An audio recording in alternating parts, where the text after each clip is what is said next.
मित्रांनो, आपण बऱ्याच वेळा बाहेर कुठेतरी जात असताना ऐकतो एखाद्यावर कुठल्या तरी प्रकारचा गुन्हा दाखल झालेला आहे, कोणावर तरी एनसी दाखल झालेली आहे, कोणावर तरी एफआयआर दाखल झालेला आहे आणि पोलिसांनी त्यांना अटक केलेली आहे. अशा प्रकारचे शब्द आपल्या कानावर सतत पडत असतात.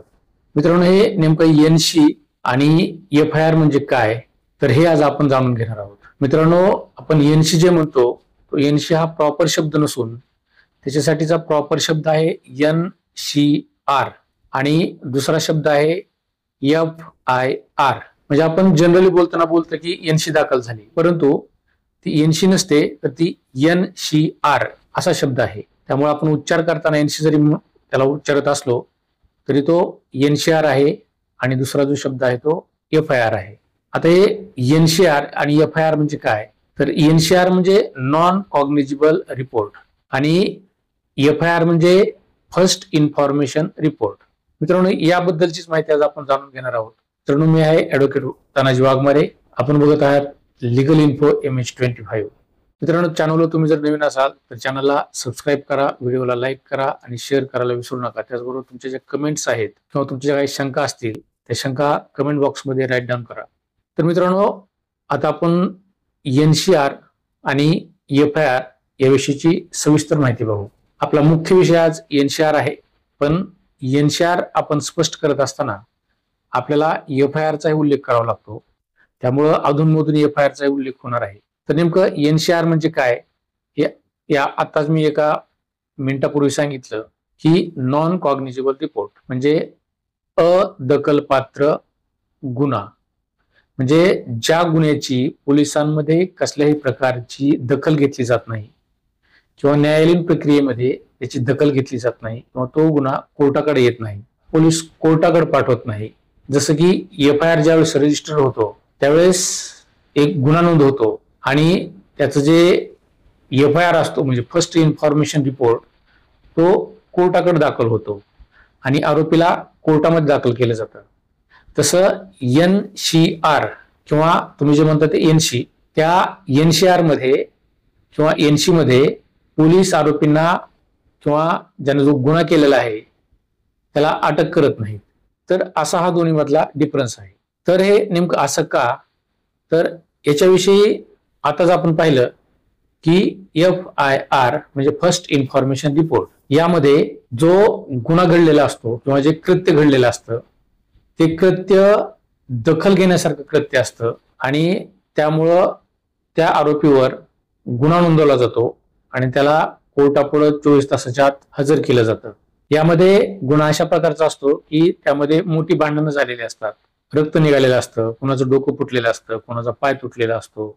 म्हणजे जो गुन्हा थोडा ग्रीवियस स्वरूपाचा असतो तो FIR द्वारे कोर्टाकडे जातो. त्यानंतर पोलीस त्या आरोपीला कोर्टासमोर मॅजिस्ट्रेट समोर हजर करतात, त्याला बेल होते किंवा त्या FIR मध्ये जे सेक्शन्स आहेत त्या सेक्शन्सनुसार त्याला PC मिळते किंवा त्याला बेलवर सोडलं जातं. पण NCR मध्ये असं होत नाही. तर ज्यावेळेस एखाद्यावर NCR नोंदवला जातो त्यावेळेस केवळ NCR नोंदवून समोरच्या पार्टीला बोलवून त्यांना सोडून दिलं जातं, त्यांना समज दिली जाते आणि पुन्हा असं कृत्य करू नका असं पोलीस सांगतात.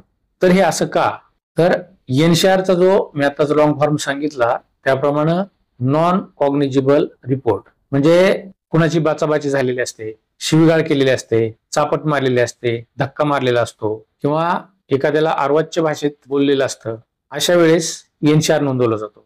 म्हणजे त्या गुन्ह्याची दखल घेतली जात नाही, परंतु त्याचं एक रेकॉर्ड तयार होतं, त्याला NCR म्हणून नोंदवलं जातं. कारण कुठलंही कृत्य होत असताना त्याचं जे प्राथमिक स्वरूप जरी लहान असलं तरी काही काही वेळेस एखादं कृत्य लहान कृत्यामधून मोठ्या एखाद्या अपघाताकडे किंवा मोठ्या एखाद्या घटनेकडे त्याचा प्रवास सुरू होत असतो. त्याच्यासाठी पोलीस स्टेशनमध्ये त्या NCR ची नोंद केली जाते. गुन्हा छोटा जरी असला तरी त्याची नोंद केली जाते. तर हे NCR आपण लहान गुन्हा जर केला तर आपल्या विरुद्ध NCRच होतो का, तर असं नाही. एकापेक्षा जास्त वेळा जर तुमच्या विरुद्ध किंवा एखाद्याच्या विरुद्ध NCR नोंदवला गेला असेल तर त्याच्यानंतर पोलीस त्याचं रूपांतर चॅप्टर केसमध्ये करतात. आता हे चॅप्टर केस म्हणजे काय, तर एकापेक्षा जास्त वेळा एखाद्या व्यक्तीने जर काही कृत्य केलेलं असेल तर त्याला तहसीलदार समोर हजर केलं जातं आणि तहसीलदार समोर हजर केल्यानंतर तहसील त्याला बंदपत्र घेऊन त्याला जामीनवर सोडतात आणि त्याच्यावर चॅप्टर केस मध्ये त्याच्यावर ही जी कार्यवाही केली जाते त्याला प्रतिबंधात्मक कारवाई असे म्हणतात. यातून तहसीलदार त्या गुन्हेगाराकडून किंवा त्या ज्याच्यावर चॅप्टर केस झालेली आहे त्याच्याकडून असं लिहून घेतात की यापुढं मी कसल्याही प्रकारचा गुन्हा करणार नाही, समाजामध्ये शांततेचा भंग करणार नाही किंवा ज्याने त्याच्या विरुद्ध एनसीआर दाखल केलेली आहे, चॅप्टर केस केलेली आहे, त्याच्या विरुद्ध मी यापुढे कुठल्याही प्रकारचा वादविवाद करणार नाही. साधारणतः 1 वर्षापर्यंत आपल्याला हे बंदपत्र घेतलं जातं आणि त्यानंतर तहसीलदार त्याला सोडून देतात. अशा वेळेस पुन्हा त्यांना असं जर कृत्य केलं किंवा अशी कृत्य करण्याची जी शक्यता असेल तर त्या व्यक्तीला गणपतीमध्ये, दिवाळीमध्ये किंवा जे मोठे सण असतात त्या सणामध्ये कुठल्याही प्रकारचं खुणा करणार नाही किंवा सामाजिक एकोपा आहे तो एकोपा बिघडवणार नाही अशा प्रकारचं त्याच्याकडून बंदपत्र लिहून घेतलं जातं. तर ही एनसीआर ही अशा पद्धतीची एक कार्यवाही असते आणि पहिल्यांदा पोलिसांकडे गेल्यानंतर एनसीआर नोंदवला जातो, दुसऱ्यांदा गेल्यानंतर एनसीआर नोंदवला जातो. पण तो माणूस किंवा ती व्यक्ती सतत तशा प्रकारचं कृत्य करत असेल तर त्याच्या विरुद्ध चॅप्टर केस पोलीस करतात. त्याला तहसीलदार समोर किंवा ज्याला आपण मॅजिस्ट्रेट म्हणतो त्यांच्यासमोर हजर केलं जातं आणि त्याला बंदपत्र घेऊन सोडून दिलं जातं. एनसीआर मध्ये पोलिसांना ती जी व्यक्ती आहे त्याला अटक करण्याचे अधिकार नसतात किंवा त्याला मेहरबान कोर्टाच्या परमिशन शिवाय अटक करता येत नाही. आता तुम्ही म्हणाल की हे प्रकरण कोर्ट पुढे जात नाही तर कोर्टाची परमिशन कशी घ्यावी लागते? तर ह्याच्यामध्ये सगळ्यात महत्वाची गोष्ट म्हणजे ज्या व्यक्तीविरुद्ध एखाद्यानं गुन्हा केला आहे आणि ज्याच्या विरुद्ध एनसीआर नोंदवलेला आहे ती एनसीआरची कॉपी घेऊन आपल्याला जवळच्या कोर्टामध्ये किंवा तालुका कोर्टामध्ये प्रायव्हेट कंप्लेंट दाखल करता येते आणि ती प्रायव्हेट कंप्लेंट दाखल करत असताना त्या प्रायव्हेट कंप्लेंटमध्ये जे काही कृत्य त्या आरोपीने केलेलं आहे त्याच्याविषयीचे सविस्तर वर्णन त्या केसमध्ये नमूद केलं जातं. त्यानं जो गुन्हा केला आहे त्या गुन्ह्याबद्दल सविस्तर माहिती दिली जाते आणि त्यामध्ये असं नमूद केलं जातं की मला या व्यक्तीने अशा कृत्य केल्यानंतरही मी पोलीस स्टेशनला एफआयआर रजिस्टर करण्यासाठी गेलो, परंतु पोलिसांनी एफआयआर रजिस्टर केला नाही तर केवळ एनसीआर केली किंवा तुमच्या भाषेत एनसी केली आणि त्या माणसाला किंवा त्या व्यक्तीला सोडून दिले. त्यामुळे पोलिसांना काहीच न केल्यामुळं मी आज कोर्टापुढे हजर झालोय आणि मेहरबान कोर्टानं माझ्या तक्रारीची गांभीर्याने दखल घेऊन त्या आरोपी विरुद्ध जास्तीची कलम लावावी, त्याला कडक शिक्षा व्हावी आणि त्याला कोर्टासमोर हजर करण्याचा आदेश मेहरबान कोर्टाने द्यावा अशा प्रकारची प्रेयर केली जाते. आणि कोर्टाला जर त्या एनसीआर मध्ये किंवा त्या प्रायव्हेट केसमध्ये दखल घेण्यासारख्या गोष्टी वाटल्या, मेहरबान न्यायाधीश संबंधित पोलीस स्टेशनला चौकशीचे आदेश देतात किंवा इश्यू प्रोसेस केलं जातं, म्हणजे त्या आरोपीला नोटीस पाठवली जाते. गुन्ह्याचं गांभीर्य जर मोठं असेल किंवा पोलिसांनी तशा प्रकारचा गुन्हा नोंद केलेला नसेल, म्हणजे एफआयआर रजिस्टर केलेला नसेल, तर त्या गुन्ह्याची चौकशी करून त्याच्याविरुद्ध एफआयआर रजिस्टर करायला मेहरबान न्यायालय सांगू शकतं. अशा प्रकारची प्रोसिजर आपण एनसीआर नोंद केल्यानंतर कोर्टामार्फत केली जाते आणि त्या आरोपीला अटक केलं जातं.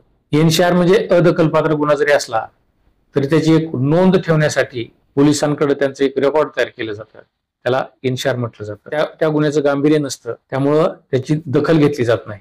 अशा प्रकारे एनसीआर आणि एफआयआर मधला फरक आहे आणि त्यामधूनच चॅप्टर केस कशी केली जाते याबाबतचाही हा फरक आहे. तर मित्रांनो, ही होती एनसीआर बद्दलची माहिती.